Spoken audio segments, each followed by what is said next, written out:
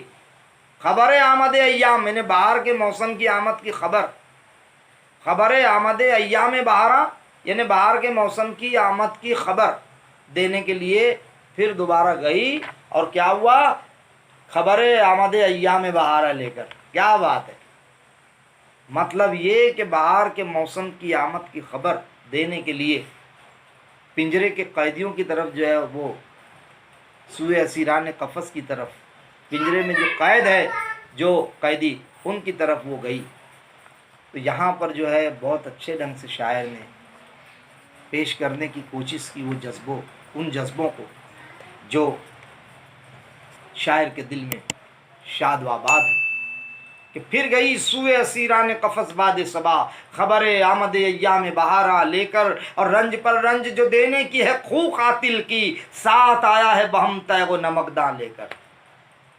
یہاں پر پھر ہم عشقیہ انداز دیکھتے ہیں کہ رنج پر رنج جو دینے کی ہے خو قاتل کی، جو معشوق ہوتا ہے، شاعر کہہ رہا ہے کہ جو معشوق ہے وہ اس کی جو انداز ہے رنج پر رنج دینے کا، اکثر و بیشتر دیکھیں آپ ہماری 200 سالہ شاعری جو ہے عشق اور حسن کے موضوعات پر مبنی ہے، تو ہم یہاں پر بھی وہی بات پیش کی جا رہی ہے ایک شعر میں کہ رنج پر رنج جو دینے کی ہے خو قاتل کی، قاتل کہہ رہا ہے معشوقہ کو، جو خوبی جو ہے رنج پر غم دینے کی جو معشوقہ کی جو خوبی ہے، ساتھ آیا ہے بہم تیغ و نمکداں لے کر۔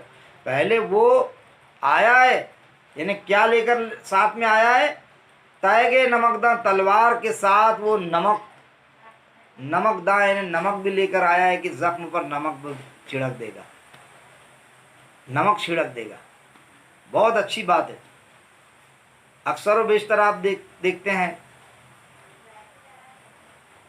یہاں پر بہت اچھے ڈھنگ سے شاعر نے جو ہے عشق کی یعنی قلبی واردات کا ذکر فرمایا ہے، اور کہا ہے کہ جو تیغ نمکداں لے کر جو معشوقہ جو آئی وہ جو ہے وہ پہلے مجھے زخمی کرے گی، اس کے بعد اس پر نمک چھڑکے گی۔ یہ بات ہے، مطلب پہلے وہ اپنے حسن کے ذریعے جو ہے وہ پہلے حسن کے ذریعے وہ دیوانہ بنائے گی، اور اس کے بعد وہ اپنے زبان سے جو تیکھے الفاظ کا استعمال کرے گی اس پر نمک چھڑک دے گی، مطلب یہ کہ دل توڑ دے گی، روٹ جائے گی، یا عاشق کو خاطر میں نہیں لائے گی، یہ بات ہے۔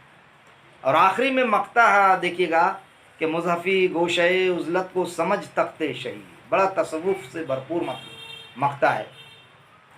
صوفیانہ کہیں گے تو چلے گا کہ مضحفی اپنے آپ سے مخاطب ہو کر شاعر کہہ رہا ہے مضحفی گوشہ عزلت کو سمجھ تخت شہی، تیری جو تنہائی ہے اس کو تو تنہائی نہ سمجھ، تنہائی کا جو کونا ہے تیرا اس کو تو شاہی تخت سمجھ۔ کتنی اچھی بات پیش کی جا رہی ہے، دیکھیے گا کہ تو اپنے تنہائی کے کونے کو شاہی تخت سمجھ، کیوں کہ کیا کرے گا تو ابس ملک سلیمان لے کر، یعنی تو کیا کرے گا بیکار دولت اور دنیا بھر کی جو جائیداد لے کر تو کیا کرے گا، ابس یعنی بیکار، تو کیا کرے گا؟ سلیمان کا تخت بڑا مشہور ہے، یعنی سلیمان کا تخت بھی تجھے مل جائے گا تو کیا کام کا تیرا، آخر میں تو یہیں چھوڑ کر جانا ہے، آخر میں تو ساری عیش پرستی دھری کی دھری رہ جائے گی۔ جتنی بھی انسان جتنی بھی ترقی کرتا ہے، بہت ساری چیزیں کما لیتا ہے، دنیا بٹور لیتا ہے، لیکن اس کا ایک وقت فکس ہے، معین ہے، متعین ہے، موت کا ایک دن معین ہے، نیند کی رات بھر نہیں آتی۔ کتنا اچھا کہا ہے شاعر نے۔ تو یہ بات ہے کہ شاعر یہاں پر اپنی قلندرانہ صفت یا ملنگ صفت یا فقیر صفت یا پیرانہ صفت جو ہے اپنے خیالات کا اظہار کر رہا ہے، اور کہہ رہا ہے کہ یہ دنیا جو ہے وہ فانی ہے اور اللہ تعالیٰ غیر فانی ہے۔ تو یہ بہت اچھے ڈھنگ سے پوری غزل میں تصوف سے لے کر عشق سے لے کر دنیا اثر حاضر، اور آپ دیکھیں ماضی حال مستقبل تمام کا احاطہ ملتا ہے۔ یہ بہت اچھی غزل تھی، اس غزل کو آپ بار بار پڑھیے، سمجھیے، اس کی تشریح بھی میں نے کر دی ہے۔ آخر میں جو ہے مشقی سرگرمیاں ہیں، جس میں غزل کا بغور مطالعہ کر کے ذیل کی سرگرمیوں کو ہدایت کے مطابق مکمل کیجیے، جس میں پہلا سوال ہے کہ عدم کے مسافر کے ہم سفروں کے نام لکھیے، دوسرا ہے خاک میں کیا صورتیں ہوں گی کہ پنہا ہو گئیں کہ مفہوم والے مصرے نقل کیجیے، تیسرا ہے قاتل کے تیغ و نمک داں ساتھ لانے کا سبب لکھیے، باد صبا کے موسم بہار کی خبر لے جانے کا مقام لکھیے، غزل سے ایسے اشعار کو شناخت کیجیے جن میں شاعر اپنے بارے میں کچھ کہہ رہا ہے۔ آپ آسانی سے اس کو لکھ سکتے ہیں۔ اب مقطع کا مطلب واضح کیجیے وغیرہ وغیرہ۔ آپ پورا مشقی سرگرمیاں بھی اب مکمل کیجیے، انشاءاللہ پھر ملاقات ہوگی۔ اب دیجیے اجازت علیم طاہری کو، خدا حافظ، جے ہند۔